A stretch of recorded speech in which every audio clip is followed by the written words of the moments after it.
Halo semuanya, perkenalkan nama saya Nimade Pratnya Pramita dengan NIM 2215613048 nomor 8. Di sini saya mendapatkan tugas untuk menelaah kasus yang berkaitan dengan pelanggaran kode etik profesi akuntansi. Nah, kasus apa yang akan saya bahas kali ini? Tolong disimak video berikut ya. Menjelaskan mengenai kasus pelanggaran kode etik profesi akuntansi. Kasus apakah itu? Kasus itu merupakan kasus Warchong. Apa itu Warchong? Bagaimana alur kasusnya? Mari kita bahas di video ini.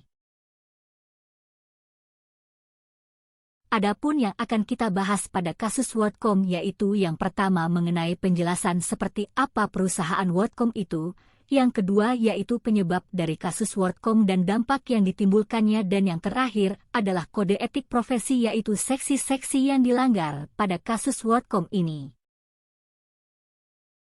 Apa itu perusahaan WorldCom? WorldCom adalah perusahaan telekomunikasi terbesar kedua di Amerika Serikat. WorldCom juga mengakuisisi perusahaan telekomunikasi lain, termasuk MC Communication pada tahun 1998. Dan pada tahun 2002, WorldCom mengumumkan kebangkrutan akibat adanya pelanggaran kode etik yang dilakukan untuk meningkatkan aset perusahaan.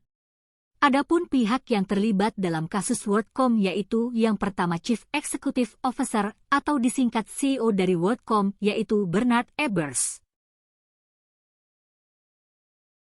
Dalam kasus WorldCom, Bernard Ebbers gagal menjalankan tanggung jawabnya dengan tidak mengawasi dengan baik praktik akuntansi yang salah dan manipulatif.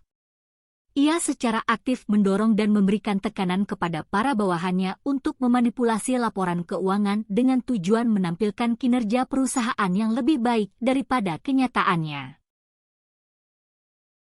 Pihak kedua yang terlibat adalah CFO atau Chief Financial Officer perusahaan WorldCom yang bertanggung jawab untuk mengelola tindakan keuangan perusahaan.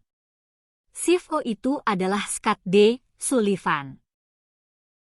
Scott D. Sullivan selaku CFO WorldCom bekerja sama dengan Bernard Ebbers, CEO WorldCom, dalam merancang dan melaksanakan praktik akuntansi yang salah. Mereka saling mendukung dan mempengaruhi satu sama lain dalam melakukan manipulasi laporan keuangan.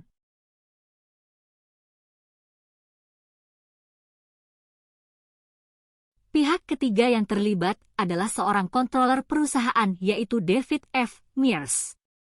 David F. Mears bertanggung jawab atas pengawasan dan pelaporan keuangan perusahaan, tetapi dia juga terlibat dalam upaya untuk memanipulasi laporan keuangan perusahaan dengan menyembunyikan biaya operasional yang seharusnya dinyatakan sebagai investasi.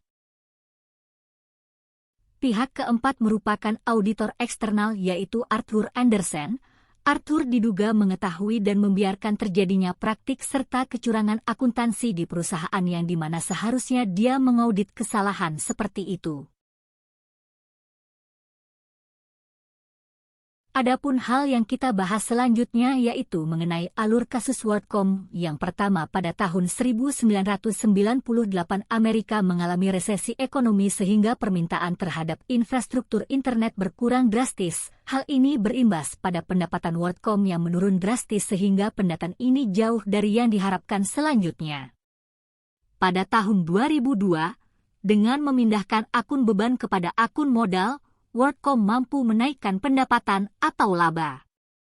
WorldCom mampu menaikkan laba karena akun beban dicatat lebih rendah, sedangkan akun aset dicatat lebih tinggi karena beban kapitalisasi disajikan sebagai beban investasi. Dan pada akhirnya tanggal 21 Juli 2002, WorldCom mengikuti program proteksi kebangkrutan sementara dari Departemen Kehakiman Amerika Serikat.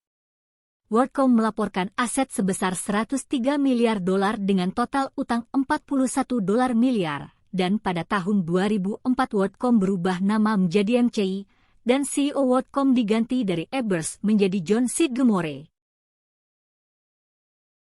Dari kasus WorldCom sendiri adapun dampak yang ditimbulkan yaitu 1. Kehancuran perusahaan. pada bulan Juli 2002, WorldCom mengajukan permohonan kebangkrutan dengan hutang mencapai 41 miliar dolar, menjadikannya salah satu kebangkrutan terbesar dalam sejarah Amerika Serikat saat itu. Kebangkrutan ini menyebabkan hilangnya ribuan pekerja. 2. Kerugian finansial. Kasus ini menyebabkan kerugian finansial yang sangat besar bagi investor dan pemegang saham WorldCom. Pemegang saham kehilangan nilai investasi mereka dan banyak investor mengalami kerugian finansial yang serius. 3. Kepercayaan publik. Kasus WorldCom ini mengungkap adanya praktik akuntansi yang tidak etis dan manipulatif di perusahaan besar yang merusak kepercayaan investor dan masyarakat terhadap laporan keuangan perusahaan publik. Dan materi terakhir yang akan kita bahas adalah mengenai kode etik profesi akuntan. Seksi apa sajakah yang dilanggar dalam kasus WorldCom ini? Yang pertama ada Seksi 100 yang memuat tentang prinsip-prinsip dasar yang sudah pasti dilanggar pada kasus ini. Yang kedua ada Seksi 110 integritas, di mana perusahaan sengaja memanipulasi neraca untuk menyembunyikan kerugian yang seharusnya diungkapkan. Yang ketiga Seksi 120 objektivitas.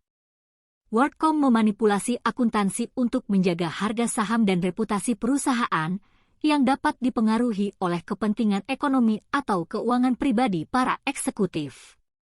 Yang keempat ada Seksi 130 kompetensi. Para eksekutif terlibat dalam manipulasi akuntansi untuk menghindari pengungkapan kerugian perusahaan. Yang kelima Seksi 140 kerahasiaan. Tindakan manipulasi akuntansi WorldCom ini melibatkan penggunaan informasi rahasia untuk keuntungan pribadi. Yang keenam adalah Seksi 150 perilaku profesional. Manipulasi akuntansi melanggar ketentuan hukum dan menodai reputasi profesi akuntan.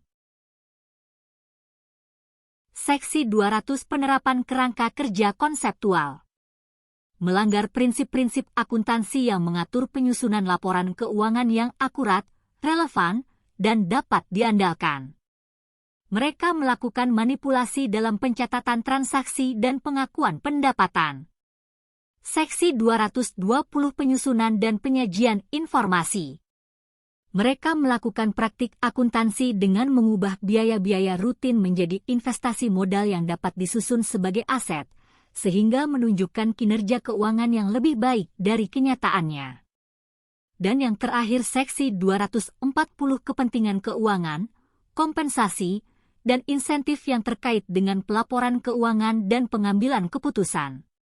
Memberikan kompensasi dan insentif yang sangat besar kepada para eksekutifnya berdasarkan kinerja keuangan yang manipulatif, yang mendorong perilaku yang tidak etis dan pelaporan keuangan yang salah. Selesai sudah pembahasan materi ini, saya ucapkan terima kasih dan sampai jumpa di video selanjutnya.